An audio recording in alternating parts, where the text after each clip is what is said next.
le bruit du vent et de rares voitures qui passent malgré l'heure tardive.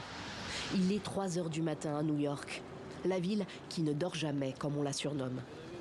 Eux aussi ont sacrifié leur sommeil pour s'assurer une place dans cette file d'attente. Celle qui mène au bâtiment des services de l'immigration de l'État, à Manhattan. On galère vraiment. On est là depuis 22 heures. Ça fait presque 5 heures maintenant. Sur la neige et la froid. On n'a pas d'autre choix. On est là, on attend. On discute pour tuer l'ennui, pour tenter d'oublier le froid aussi. Il fait moins 4 degrés. On discerne de l'espagnol, du chinois, mais aussi du français, du wolof, du bambara. Depuis l'année dernière, de plus en plus de ressortissants ouest-africains gagnent les États-Unis via une nouvelle route migratoire.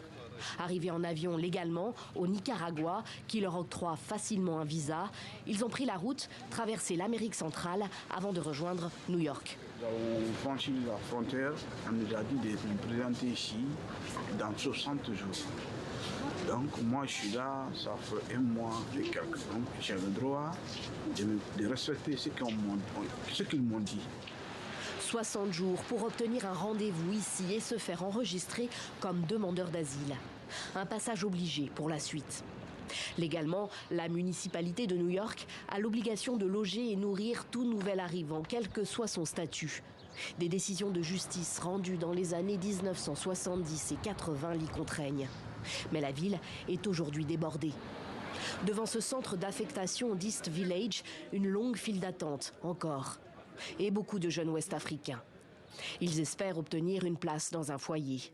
Certains font la queue depuis plusieurs jours. Depuis que je suis là le matin, jusqu'à présent, je n'ai pas mangé. Je n'ai rien dans mon ventre. Et puis, je suis obligé de rester dans la ligne. Nous, on pensait que dès qu'on rentre ici, c'est le paradis. Donc, on a trouvé que c'est le contraire. On est tellement nombreux. Le maire de New York, en effet, évoque une crise de l'asile sans précédent que sa ville seule ne peut gérer. L'été dernier, il chiffrait à 12 milliards de dollars sur 3 ans le coût que pourrait engendrer la prise en charge de ces dizaines de milliers de réfugiés. L'imam Omar Niass est sénégalais. Il est arrivé aux États-Unis au début des années 2000. Petit à petit, il s'est fait sa place, a acheté cette maison dans le Bronx et fondé sa mosquée au sous-sol. Depuis que j'ai ouvert cette mosquée, des gens du monde entier viennent. À n'importe quelle heure, ils peuvent venir. La mosquée n'est jamais fermée. En ce moment, chaque jour, entre 10 et 25 nouvelles personnes se présentent et on ne peut pas les refuser. C'est une mosquée, c'est la maison de Dieu. On ne peut refuser personne. Lui aussi constate la nette augmentation du nombre de réfugiés ouest-africains à New York. Sa salle de prière se transforme donc en lieu de vie la nuit venue. Certains reçoivent ici du courrier, d'autres rechargent leur téléphone. Des liens précieux avec le pays, la famille, la vie d'avant. Moi j'ai 3 enfants, j'ai une fille et 2 garçons. Être loin d'eux, depuis des mois je suis là, je ne peux rien faire pour eux.